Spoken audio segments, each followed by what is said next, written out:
Shalom, selamat pagi saudara yang dikasihi Tuhan. Selamat memasuki hari yang baru di awal minggu ini. Kiranya saat ini saudara sekalian dalam keadaan baik dan diberkati Tuhan. Sebelum kita mendengarkan firman Tuhan dan renungan, marilah kita berdoa. Tuhan Allah Bapa yang Maha Kasih, kami sungguh bersyukur atas kebaikan dan kemurahan-Mu ya Tuhan. Karena Engkau Tuhan yang selalu memberkati dan melindungi kami, sehingga kami pada pagi hari ini dalam keadaan baik. Terima kasih Tuhan atas setiap penyertaan-Mu, sehingga kami selalu merasakan pertolongan Tuhan. Jika saat ini kami akan mendengarkan firman-Mu, urapilah kami dengan Roh Kudus-Mu, agar kami dapat mengerti dan mempunyai pemahaman yang benar akan apa yang Tuhan sampaikan kepada kami melalui firman-Mu. Terima kasih Tuhan, di dalam nama Tuhan Yesus Kristus kami berdoa. Amin.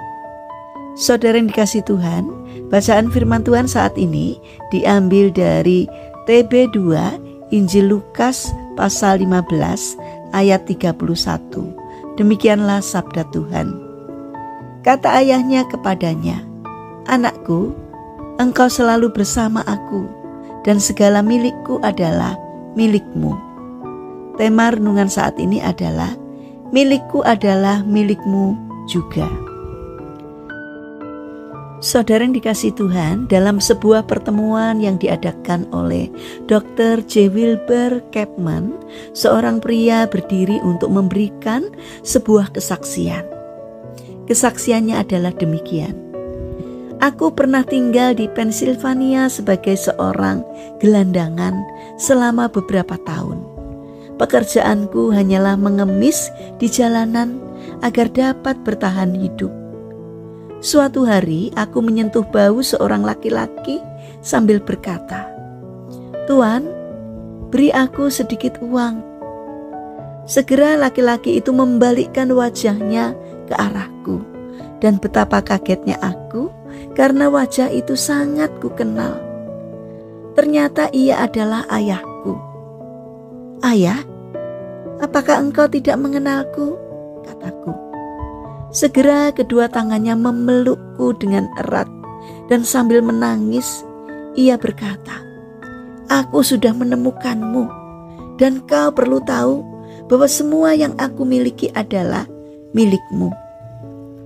Saudara yang dikasihi Tuhan, seperti inilah Bapa di surga mencari anak-anaknya yang terhilang.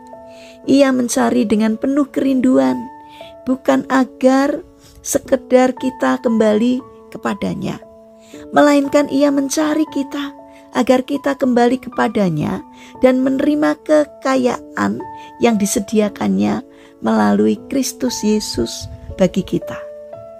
Kita dijadikannya objek kasih oleh Allah, di mana ia ingin mencurahkan semua yang baik kepada kita.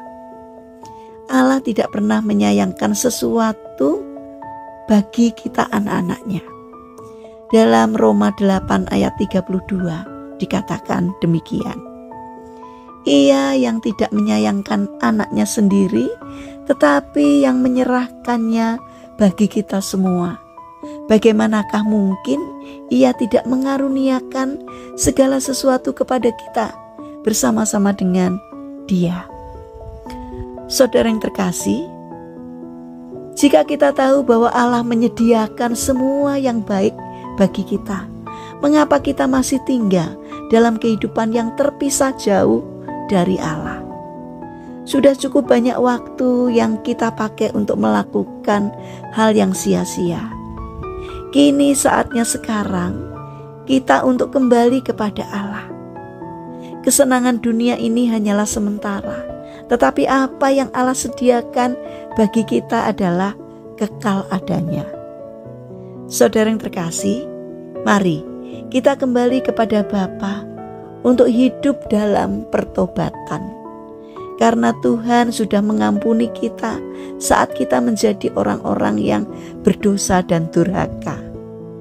Mari kita bangun karakter untuk taat kepada Tuhan, supaya kita menjadi anak-anak-Nya yang taat, sehingga kita ikut menikmati kebahagiaan dan kekayaan yang dimiliki oleh Bapa kita.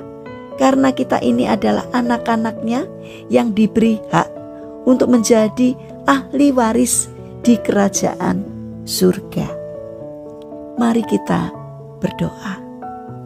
Tuhan Yesus yang baik, ampunilah kami orang yang berdosa ini. Kami yang seringkali menjauh, terpisah darimu. Kami rindu menikmati limpahan kasih-Mu ya Tuhan.